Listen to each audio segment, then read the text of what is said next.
Are there questions?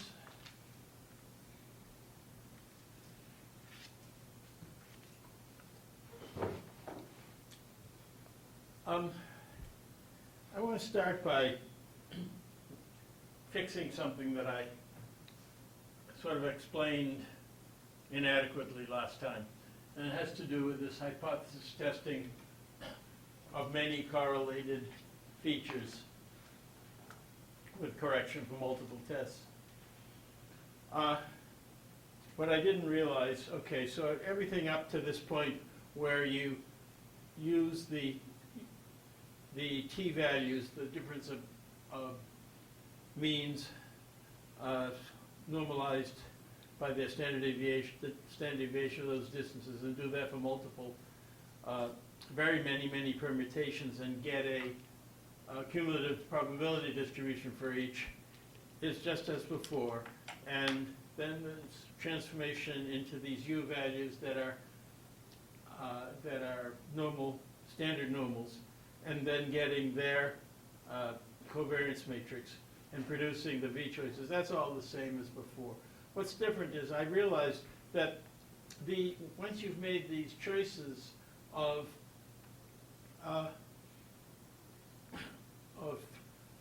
these modified features v,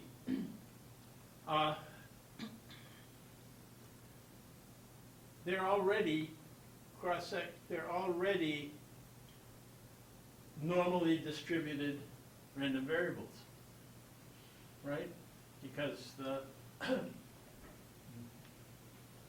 because the original variables were normal, but also because the PCA yields a normal eigenvectors that are in those directions. Each has a normal distribution, but now their variances are the eigenvalues, right? So you have the lambda sub i's associated with the v sub i's, right?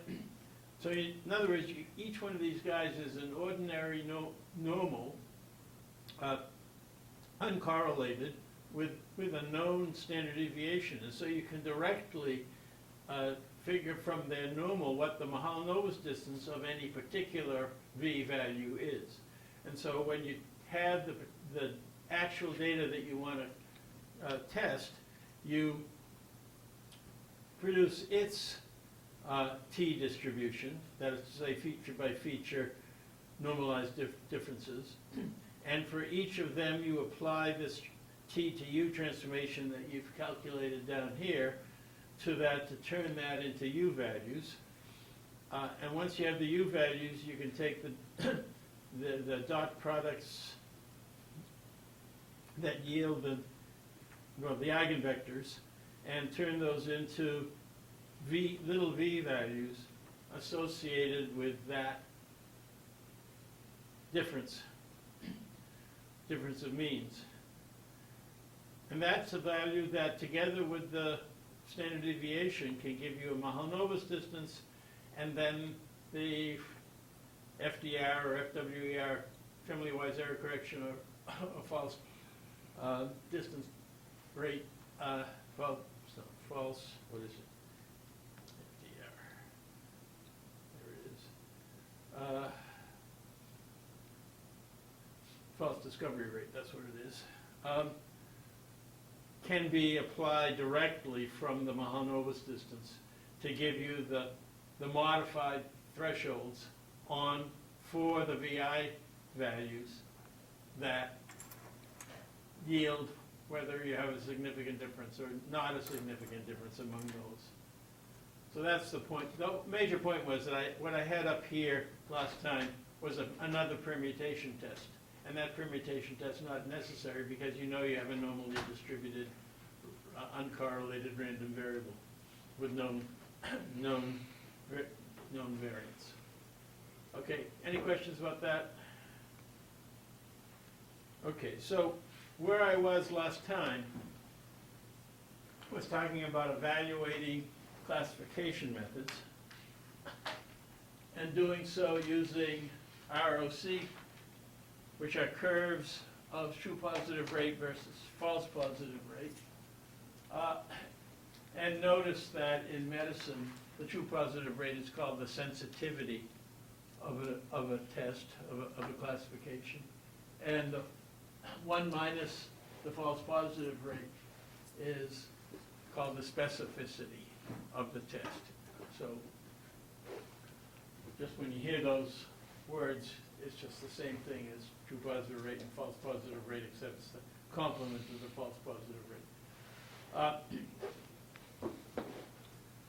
Anyway, I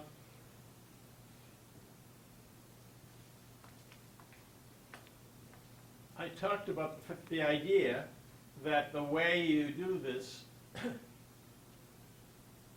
is you produce a value which is sort of a decision strength value that it is in, call it the signal, which is the, okay, so if we're talking about disease being the signal, the bigger D is the more you're convinced that it's a signal.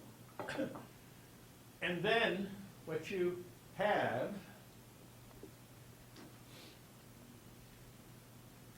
and I drew this last time.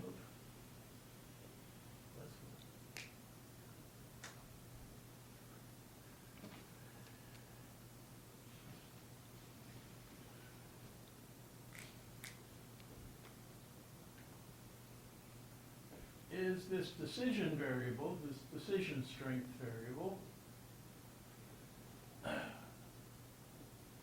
which I'll call D. And then you have what the decision strength is for negatives, for actual negatives, that is to say, for the cases that the signal is absent. And you have presumably higher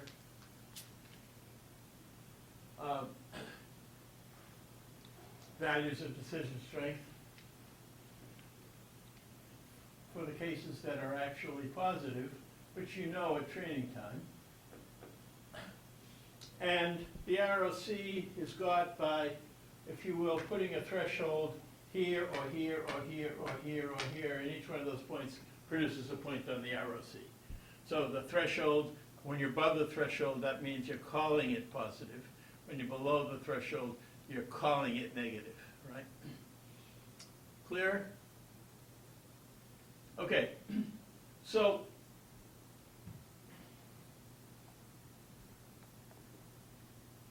the difficulty, most often, is that you don't have enough data. So what you really would like is thousands and thousands and thousands of training cases.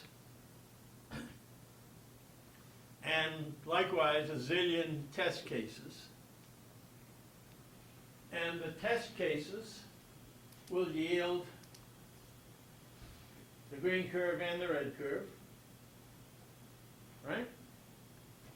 And that is to say, each test case is either a positive or a negative.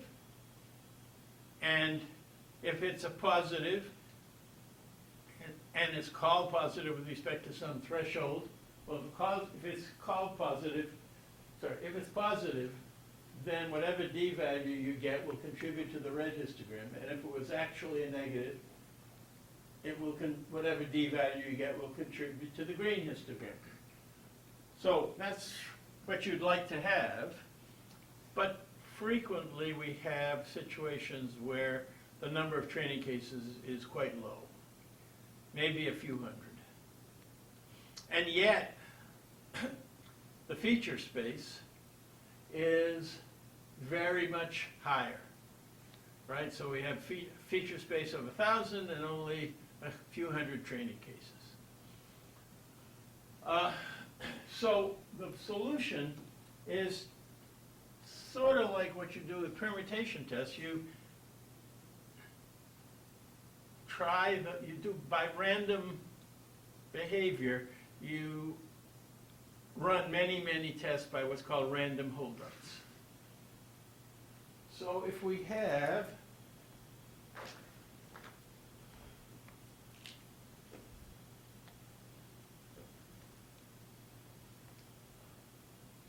all these cases, 1, 2, up to N2, I guess I called it N1, and all the training cases here, which are negative,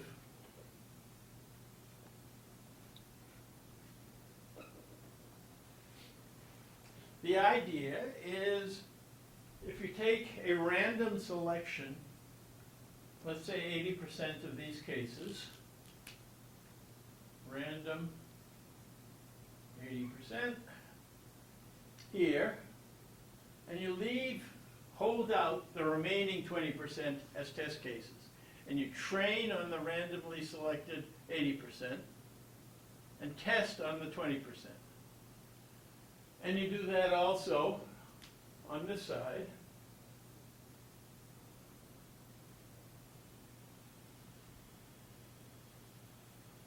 Right? And so now you train with 80% of the positive cases and 80% of the negative cases. That yields a decision result. More precisely, it yields a separation direction between the two cases, between the two classes, excuse me. Where I had that. There you go. It yields this separation direction in this high-dimensional feature space. And then what you say is that this decision variable has to do with where you are along that axis. So if you now have a test case, and the test case is, let's say, here, then you project that onto this separation direction, and whatever its d value is, you report that d. And so now for those 20% of the 200 cases, you have contributions to the green histogram and to the red histogram from the held out test cases. Right? So for each test case, it gets a d value, and the d value contributes to the histogram. And they do that for the 20% of the test cases that were red and for the 20% that were green. That is to say that were known positive and known negative. That's great, but if I only had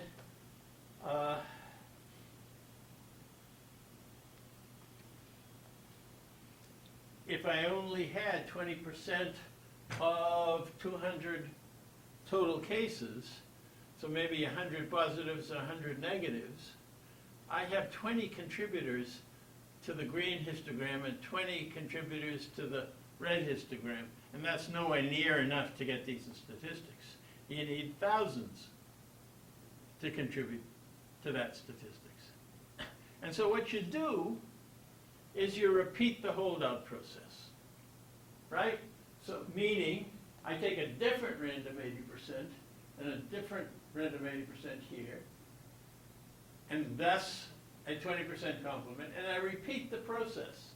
And when I repeat the process, I get a new separation direction because I have the different training cases, right? And it has d values too. So for that 20% of the red cases and 20% of the green cases, that are test cases, I contribute 20 more contributions to my green histogram and my red histogram respectively. But wait a second, those d values are not the same d values that you got in the other, with the other training case, because you had a different separation direction. And for that matter, distance along that separation direction is not predefined. So what you're trying to do is to pool the information across these random holdouts to get a zillion random holdouts, and when you pool it all together, you get really good data. And you can see the problem of incommensurability that I've indicated. Well, one possibility that people have chosen to deal with this problem, and it's not the one I prefer, but it's the easier one, is to simply get yourself a really get one of these histograms for each holdout. So only 20 cases in each histogram, in my example. And you can produce an ROC from that, but it's an unbelievably noisy ROC. It's an ROC that just doesn't have enough cases to support it. And what you do is, over all the holdouts, you get an ROC for each, and then you average all the ROCs. Okay?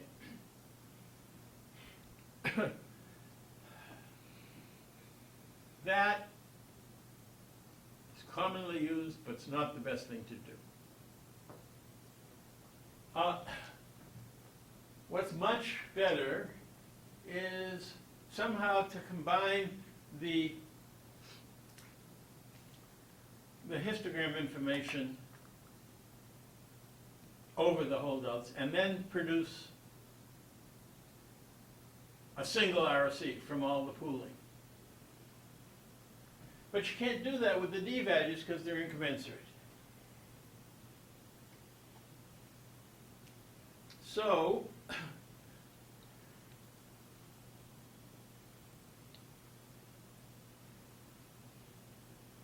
here's the idea. Just like we talked about in the permutation tests, we had these T values for different features and they weren't commensurate, and we made them commensurate by turning them into probabilities. And we did that using cumulative probability distributions to map them into probabilities. And it's not the exact same way we're going to do it, but that's what we're going to do here too. We're going to turn these D values into P values. So that what we end up with is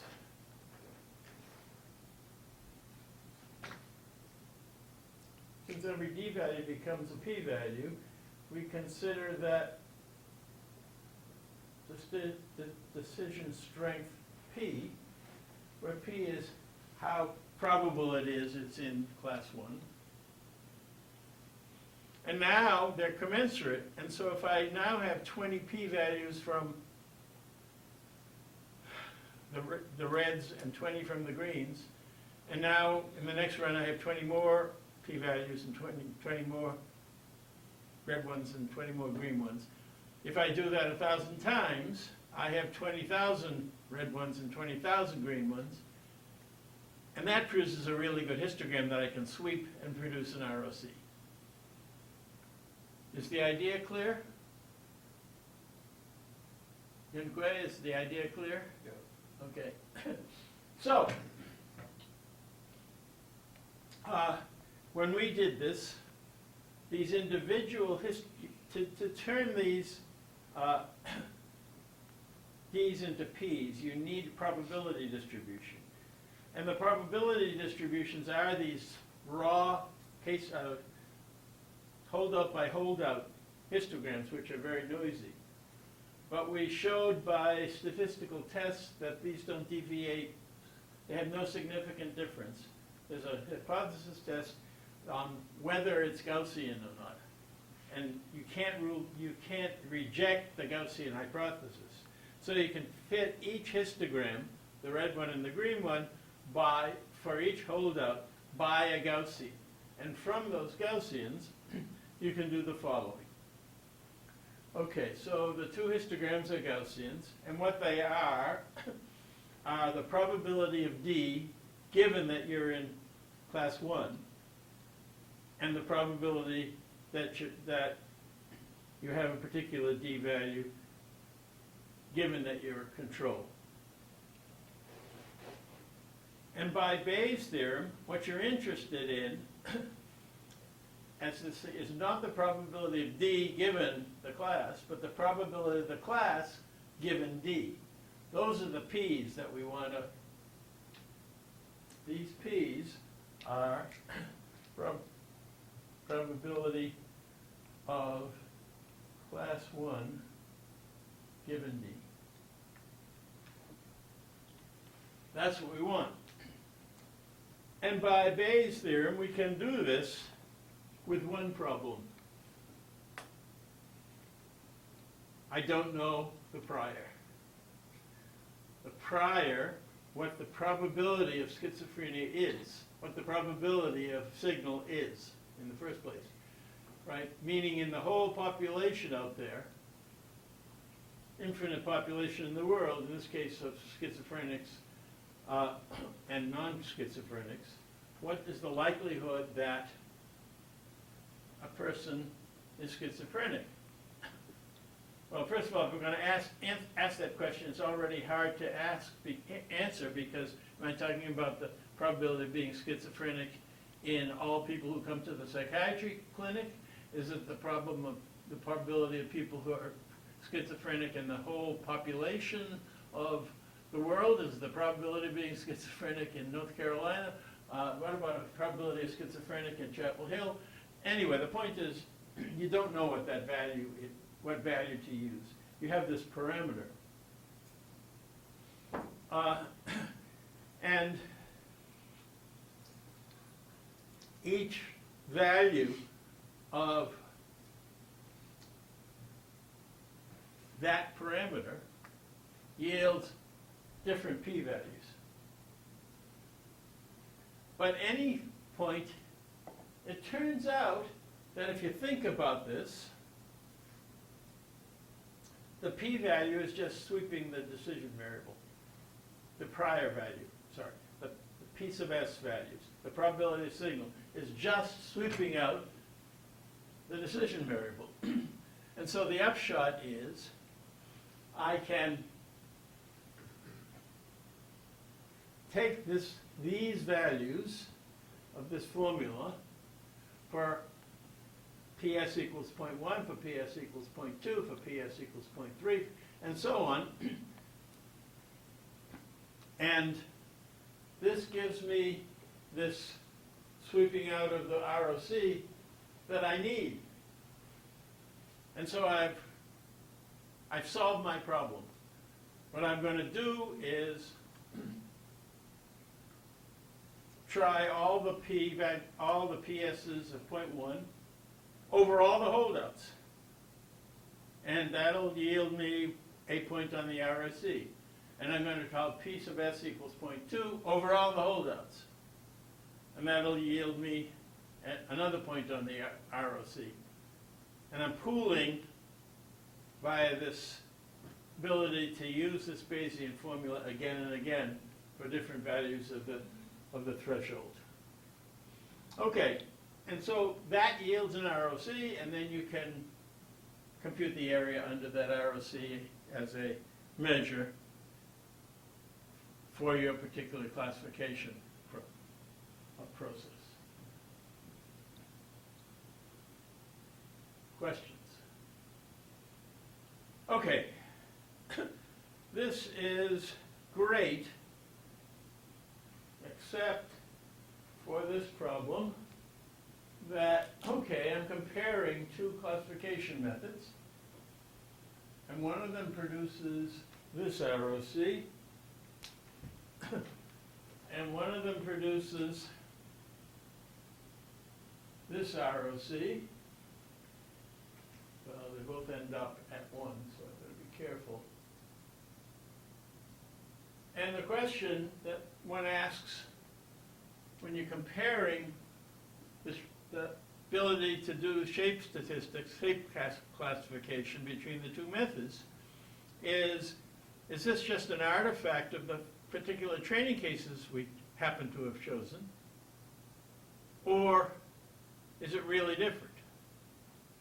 That is to say, it's a significance question. Are these two ROCs significantly different from each other, or equivalently, are the areas under the AUCs one is slightly bigger than the other, is it enough bigger to say it's significant, statistically significant?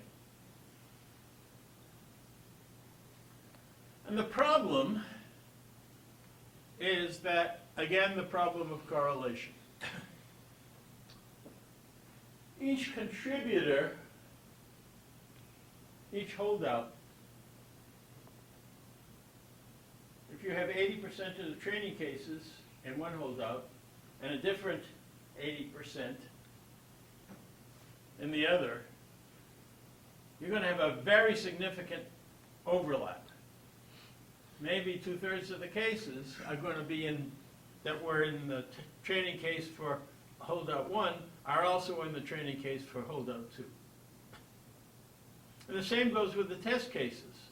Less so, but nevertheless, the 20% test cases for one that were in the holdout, were held out, will have an overlap with the 20% that in the other ones. And so you have serious correlation between the holdouts.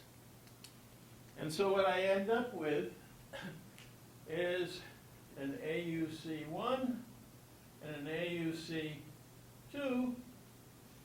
And what I want to know is the difference between those two significant. And I don't know how to do that because of the heavy correlation between the holdouts. And it's not like we at UNC are stupid and we don't know how to do this. Nobody knows how to do this, okay? There have been multiple attempts, and figuring how to do that is not known. More to the point, Steve Marin and I were at a conference together with a bunch of statisticians, and one of them, who was an expert in these kinds of questions, said, not only does no one know how to do it, there's a reason they don't know how to do it. It's not doable. And the reason it's not doable is essentially because the AUC doesn't have the right kind of properties to generate the right kind of statistical test. So one has a problem. The field says AUCs is what we want to use. And this statistics professor from, remember, UC, University College London, if I remember correctly, said, no, you need a different measure of accuracy or of performance of a classification test. And if you design it in such a way that the correlation-based significance tests can be done, then you'll be able to solve your problem of significance. But nobody has created such a thing. If some statistics doctoral student wanted to build such a new evaluator different from AUC that would allow significance tests, that would be a real contribution. But as of today, we don't have that. People produce AUCs. They say this one has 0.72 AUC, the other one has 0.75, and is 0.75 statistically significant from 0.72? We have no way of testing.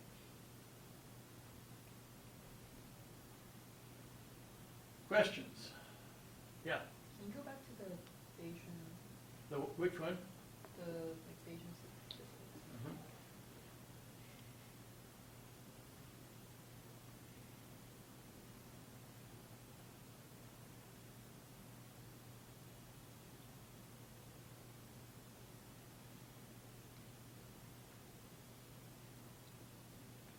If you divide through the numerator and denominator by this piece of S, this prior of being in class 1, you get the numerator, which you know, right? The probability of D given that you're in class 1. That's what you get from your from your training cases, well, from your test cases, I should say. And you also have the probability D, that's the other class, the green class. And the denominator becomes 1 here and 1 minus PS over PS. Right? And that one variable PS, or equivalently the ratio of PS and its complement, is what you are strictly moving to sweep out your ROC. That help? Yeah. Other questions?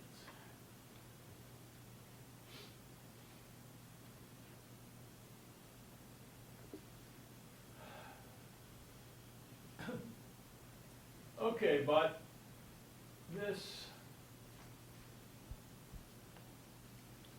leaves us with, yeah, but which classification tests are good ones? How do you do the classifications?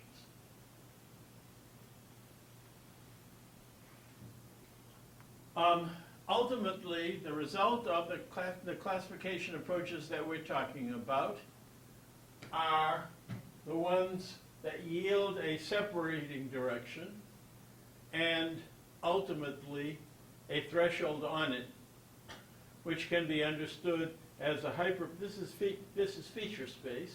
We're in a high-dimensional feature space, and this separating what looks like a line here is actually a hyperplane. So if this is in the space, in the feature space, the separation direction is some direction here, and orthogonal to that is a hyperplane that separates the two classes, so that if you're one side of the hyperplane, you're projecting onto the separating direction on this side of this hyperplane, and you say, I'm in this blue class, and if I'm on the other side, I project here, and I get to be in the red class, get a call that's in the red class. Okay, so there's a class of methods that divide the space into a separating direction and a hyperplane of dimension n minus 1, where n is the dimension of the feature space, that separates the part of the space that has features that you're going to call positive, and the part of the feature space that has feature values that are called negative. And there are multiple such determiners, methods determining such a separation direction. And the three that I'm going to talk about are listed here: delta mu, support vector machine, SVM, and distance weighted discrimination, DWD. So let me make it clear that the difference of the mean says you have the red class, you have a mean of it. In the training cases, you have a mean of the blues, and you simply take the vector between those two means as the separating direction. And that's very simple and frequently works. But it's too insensitive to the spread, the way that each of these two classes spread.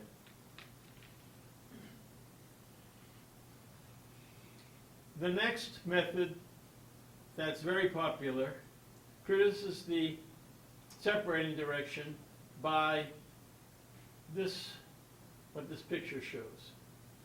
What you're trying to do is to find a separation direction such that the hyperplane halfway between the two classes has as big as possible a gap between the training cases in one class and the training cases in the other class. That approach with a slight modification that I'll talk about, that relates to the possibility that you have some training cases that are on the wrong side of the hyperplane. So you may have a few red training points over here and a few blue ones over here. Or here they're red and green. Okay, anyway, and you have to deal with that. But the idea is to optimize this gap. If you, for example, used a hyperplane that was vertical, you would see that the gap between the two, there'd be many, many more misclassified guys. And even if I use one that is a little bit of an angle off here, such that the two classes are still well separated, the gap between them would be smaller. And so support vector machine uses this, how wide is the gap, and it finds that separation direction that makes the gap as wide as possible. The difficulty with that is that ultimately the only guys that contribute to what size the gap are these very few green cases that are right on the edge of the gap, and these very few red cases that are right near the edge of the gap on the other side. And so sort of all the rest of the cases don't count. And that makes the method not very robust. And so there's an improved method that uses all the data called distance-weighted discrimination that Steve Marin invented that does something different. And so we're going to talk about SVM and distance-weighted discrimination. And the other problem you might think about is that what if the data in feature space is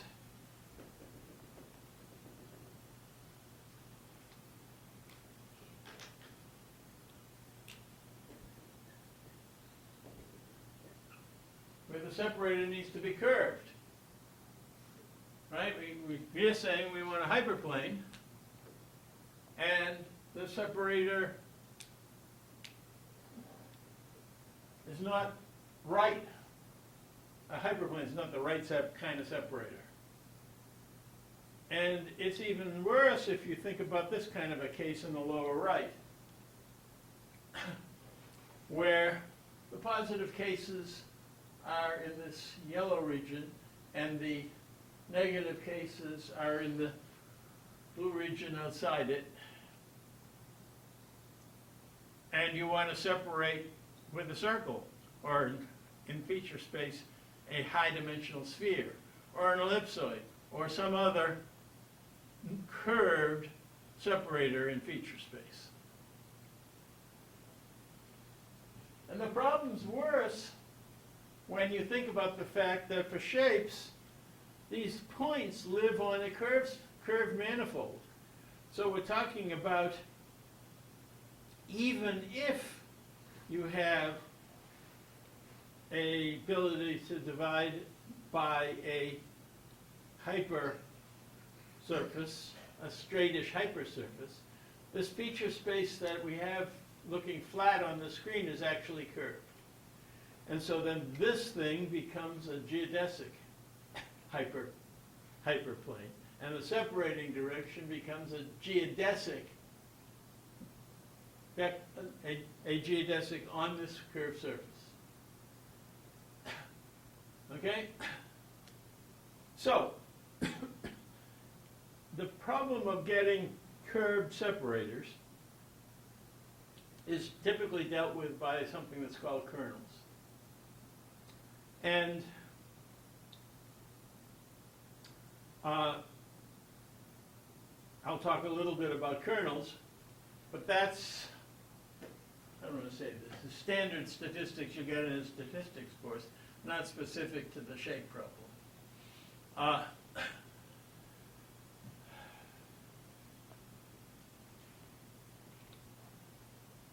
Okay, so this slide basically shows that the problem of getting a biggest gap can be written as an optimization problem. And how do we solve optimization problems? Well, with either optimization algorithms or with deep learners these days. But anyway, it's a constrained optimization problem that we can solve, and that there exist algorithms online that you can find that yields a separating direction from all your training cases. Except that what I haven't said is this problem with misclassified cases. So for every possible value of a separation direction and an associated hyperplane, there are some of the training cases that are going to be misclassified. They're going to be in the wrong side of the separator. And so the result is that instead of having the thing you optimize be a gap between the classes, you sum all the misclassified cases and provide a penalty for being misclassified. Okay, and obviously the choice of the penalty and the weight of the penalty are going to affect the choice of what the separation direction is. So this is a standard problem of support vector machines, and it's also a problem with distance-weighted discrimination. You have this same problem of a misassignment penalty. You have the thing that you really want to minimize, but you also have this misassignment penalty that you have to add in when you want to do your optimization. Okay, so this distance-weighted discrimination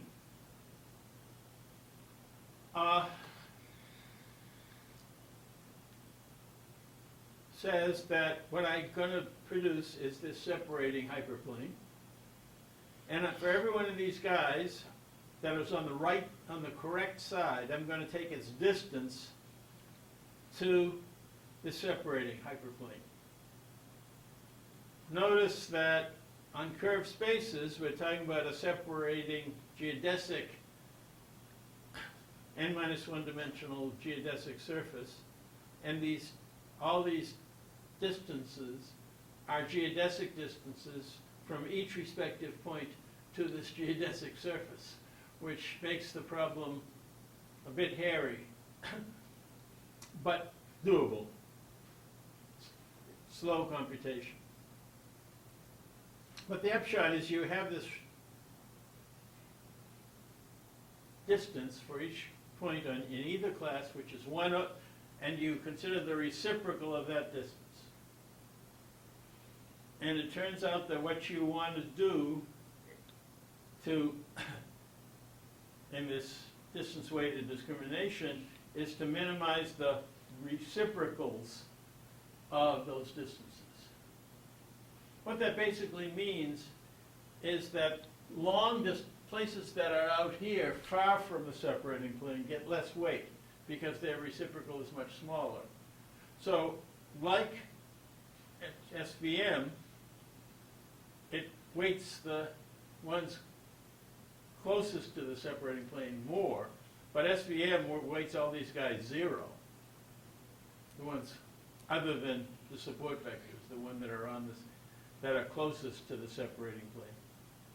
Whereas DWD says, yeah, I pay more attention to these guys than these guys out here, but I pay attention to all of them, and that gives a robustness. It turns out that instead of using 1 over r, you can use 1 over r to some power. 1 over r squared, or 1 over r to the 3/2 as your sum. And there are some situations where a different value of that power than 1 can work. But the main thing to realize is that when you let that power go to infinity, that just gives you SVM. So it shows you sort of the infinite or infinitesimal effect that you get of all these other guys, which are farther than the minimal distance.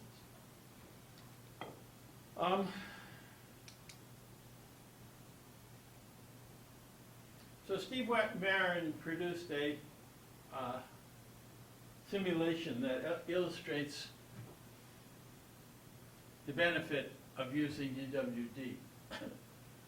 And I'm going to play it for you with apologies to those of you who saw this before in some other class, like on 775 when I teach it. But what he produces is data which comes from two Gaussians in one feature. So here's the one feature along this axis, here on the upper left, the horizontal axis. And these two histograms are two Gaussians from which random data samples were selected. So you randomly sample from this class and you get these pluses, and you randomly separate from the Gaussian that's this class and you get these circles. The histograms that are shown are not the original Gaussians, but a kernel density estimate of the histogram from the data. But never mind. The point is both were Gaussian in one feature.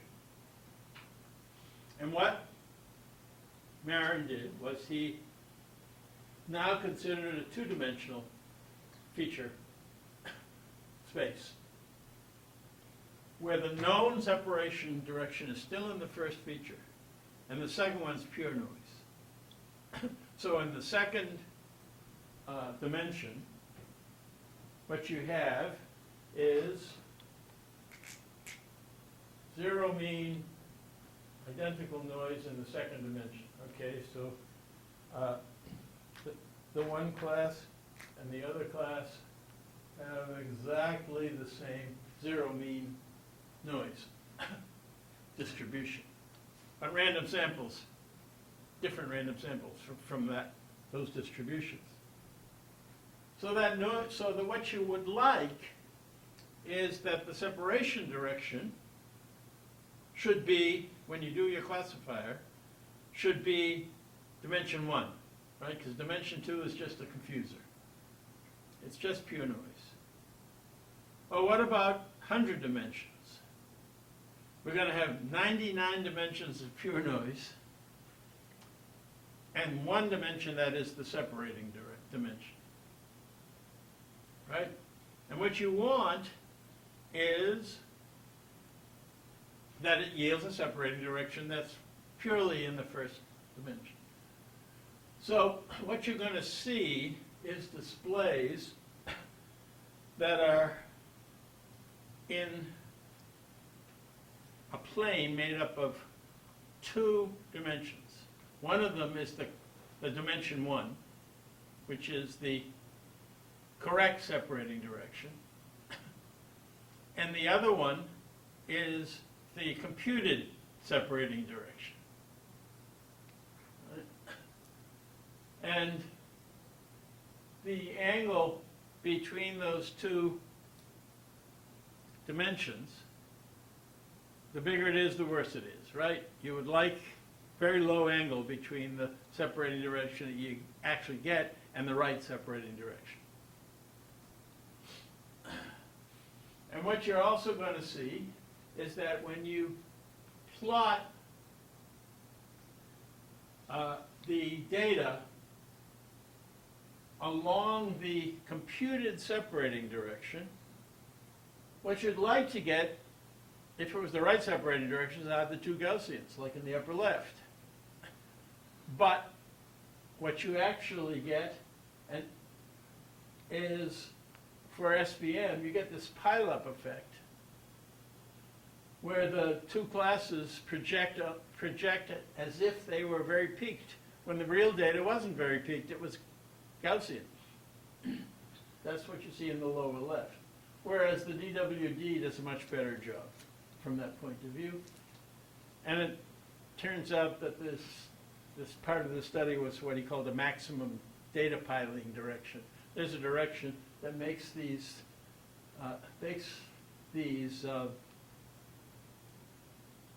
two histograms perfect peaks, and that's exactly what you don't want. But anyway, fine. What has been found is that in high dimensional low sample size, where you have high dimensional noise and low samples, the DWD is much more capable. And that's the kind of situation we typically have with shapes, where you have very much high dimensional noise.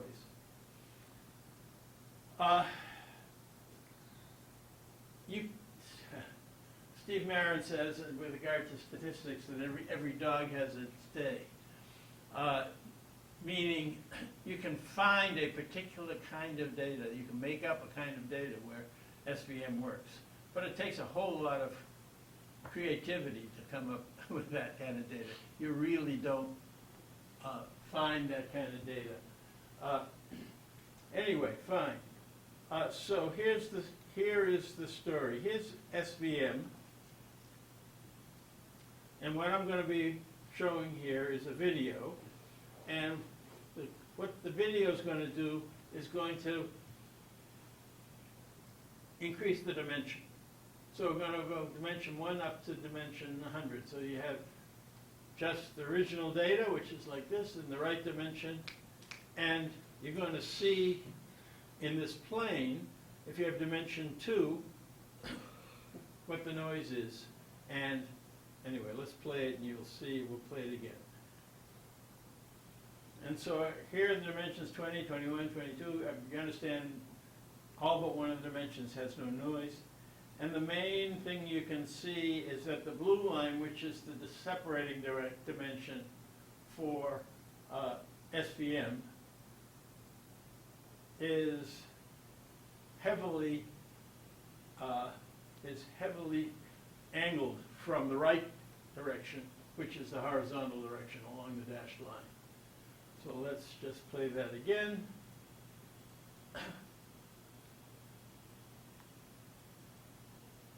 So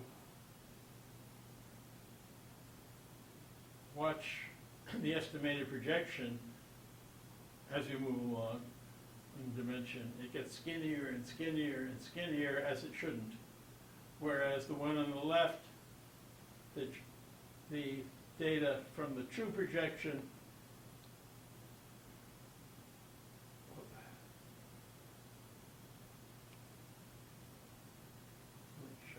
here we go, this is SVM.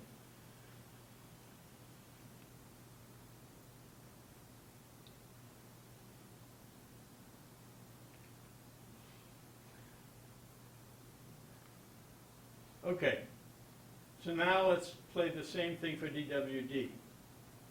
So now, exactly the same data, but with the direction determined by DWD,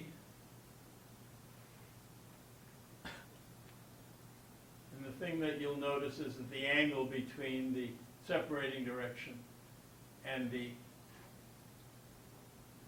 correct dimension is way, way smaller. That is to say, DWD is doing a better job.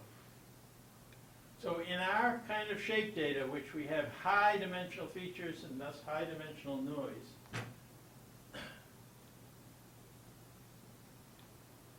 this fad out there to use support vector machines is a bad choice.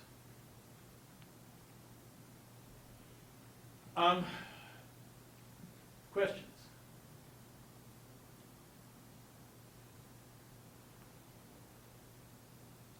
Okay, so why would you use SVM? And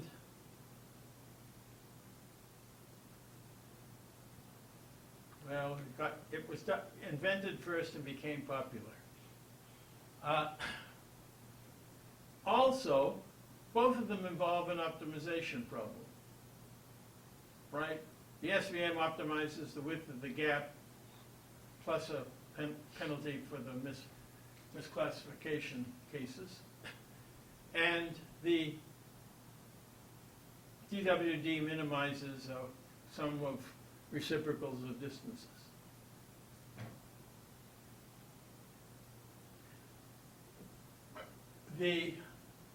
It turns out that the good algorithms for doing both of them have been invented, right? It turns out that the optimization problem for the DWD is more complex from an optimization point of view. It runs more slowly on any given computer. But typically, these analyses are done, you collect a whole lot of data, and then you do the analysis once, right? And the only time it really matters, the speed really matters, is if you're doing it in some real-time situation. And so for the real-time situation, there's an argument for using support vector machines, even though it's inferior in performance in terms of how well it evaluates a classifier, or how well it produces, how good a classifier it produces is what I should say. It is superior from the point of view of computation time.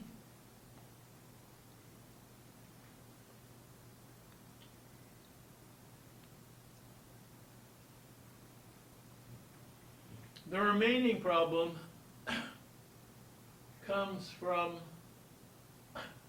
this situation where the data isn't separated by a hyperplane, but separated by some kind of a curved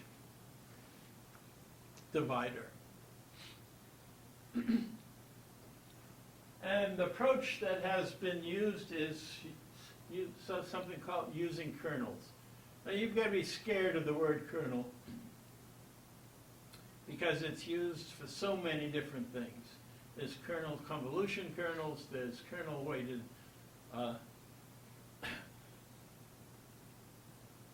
integration or weighting of local weighting of objects. This kernel, anyway, there's lots of different things that are called different things called kernels, and it takes you to get into some sophisticated mathematics to see what the relationship is between these different uses of the word kernels. But okay, this is kernels for these separators. And the idea of kernels, not what you actually do computationally, but the idea is that you add some derived features. So in the picture, in the upper right, your data is in two space, x1, x2, and you're just plotting the data in x1, x2. But in the lower one, if you look carefully, it says x1, x2, x1 squared, x2 squared, x1, x2, and so on. Okay, I can read it here. x1, x2, x1 squared, x2 squared, x1 cubed, x2 cubed. Okay. So instead of a two-dimensional feature space, I've just created 4 derived features. x1 squared, x2 squared, is a derived, 2 derived features in x1 cubed. And so you're now in a 6-dimensional feature space. And once you're in that 6-dimensional space, if you cut the data off with a hyperplane, in other words, do SVM or do DWD, like you see in the lower right, what you end up with is, in this example, a circular in that hyperplane, when all the data is projected onto the hyperplane, the decision surface is just circular. Okay, so the idea is to create these additional dimensions such that when you then apply your standard method to this higher dimensional space and then project back, you'll get the shape of separator that you want.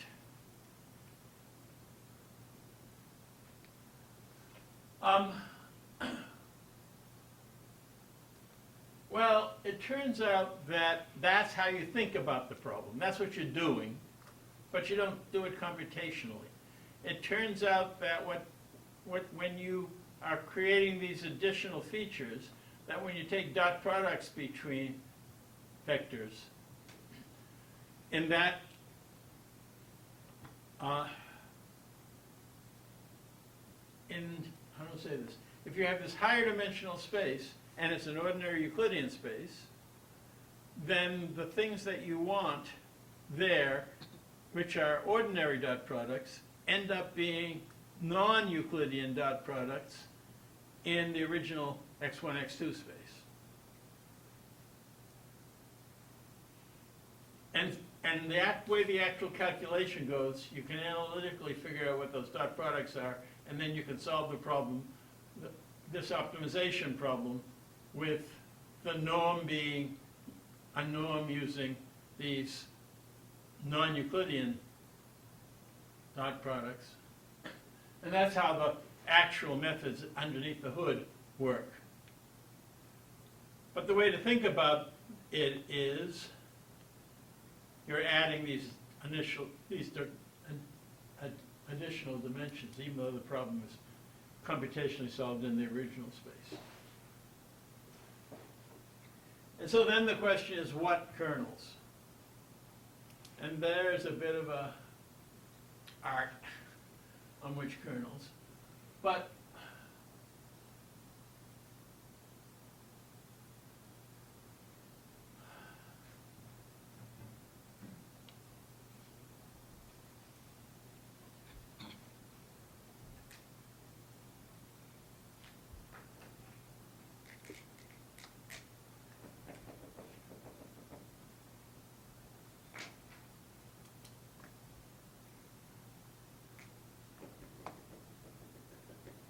ultimately, what's going on is you're interested in the distance from various places in the space to the data, to the various data points, which of course depends on the metric, which depends on the dot product. But anyway, the point is that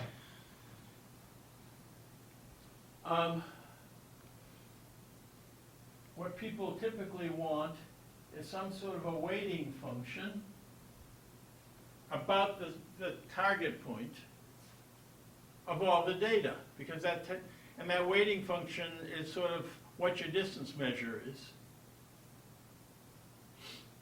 And so, for example, a Gaussian weighting is very commonly used.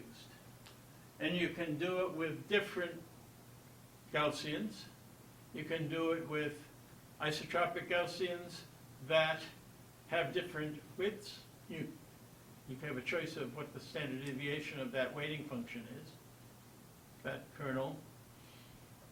You can even do it with oriented Gaussians. Right? But these isotropic ones are radial, that depend on distance, and they're called radial basis functions. But there's another set of radial basis functions that I talked about at the beginning of this course when we talked about thin plate splines. And you may remember that for each point, the distance from that point, training point, to other places used a D log D you know, where D was Euclidean distance kind of thing. But I'm still radially weighted. And so the thin plate splines-based radial basis functions have been used as well.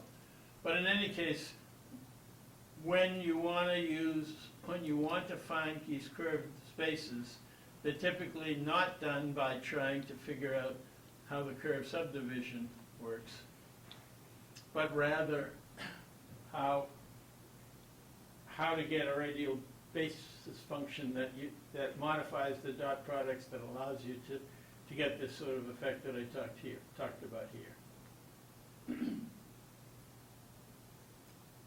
You can find all sorts of literature online about people, how to choose your radial basis functions so to get your particular curve separator. I remind you, I want to repeat that we're talking about two separate things. One is a curve separator between even a Euclidean feature space, and the other is that the feature space itself is curved, in which case you need to worry about what you mean by curvature and geodesics with different metrics on that you know, from that surface. I'll just point out what you learned from Tom Fletcher, that you can specify a geodesic by a point and a direction, right? One point on the space and a direction from it yields a geodesic. That's certainly true of lines in a Euclidean space. But it can also be understood from 2 points. Right? So if I have a curved space like my pen here, and I want to talk about the geodesic, some particular geodesic on this, I can take a point here and a point here, and there's a unique geodesic that passes through the pair of points. And so this optimization stuff on curved spaces can be solved either way, by solving for a point and a direction in feature space, or, and frequently the case, by specifying 2 points on the curved space and then optimizing your separation direction, for example, over all pairs of such points. That runs into, there's been some nice work done on doing it that way. Not a lot of it, but some nice work. But realize that if I want to specify by 2 points, I run into the problem that, well, I'll do it in the Euclidean space. This point and this point yield that vector, that line, right? But so do this point and this point, and so do this point and this point. And so it's overdetermined. And so when you optimize over the points, you have to be careful to realize that there's a whole family of solutions that give the same line. Okay, questions about any of this? We've talked about classification methods, we talked about SVM, DWD. I think Steve has movies of the mean, using the mean separator. It's not as robust as DWD. So I am done with this whole general question of classification, and especially classification on curved spaces, classification via shape variables that are correlated, and so on. Where we're going is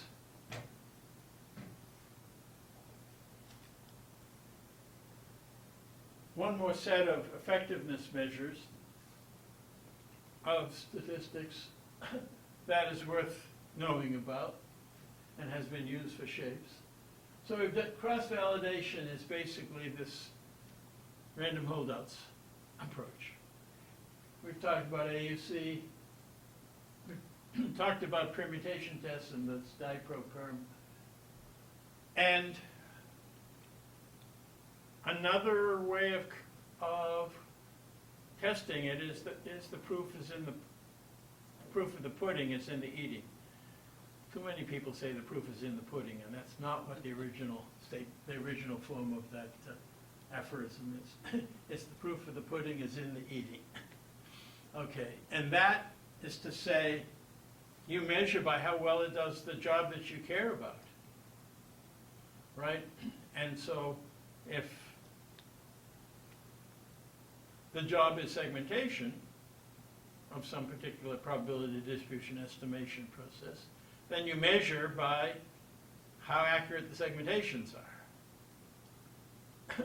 If the objective is to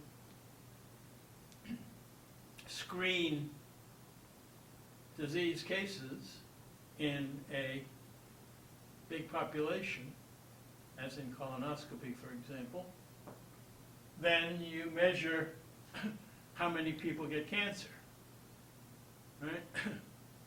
As a result of this colonoscopy test. The result is that you then are making your evaluation of your statistical method on the basis not of how properties of the statistics as such, but the properties of how it works in some application. And that's great, often very useful, but be careful because something that's really good for separating schizophrenia in hippocampi may not be particularly good for some disease process in the abdomen or a different disease. But the last thing on this list is you evaluate by what's called generalizability and specificity. And we've run out of time today, and so I'm going to take a little bit of time next time on talking about probability distribution estimation and generalizability and specificity as measures. A couple of slides on that, and then we're going to move into the next hairy topic, which is multi-entity shape analysis. Till now, we've been talking about there being a single entity, and we're trying to, for example, classify on the basis of a single entity. And now we're going to be talking about multiple entities, multiple objects, or in this case, one object and the linking between it and a derived linking surface. And the statistics of that turns out to be particularly powerful in the shape examples that we've developed. And so we're going to spend some time on a method called Jive, which has graduated just now to a fancier form of it that's called DVAS or Diva. I don't know how you pronounce it. I think it's DVAS. And so we will talk about those and stretch our mind how those goes next time. So I'll see you on Thursday when we do just that. Questions before we stop?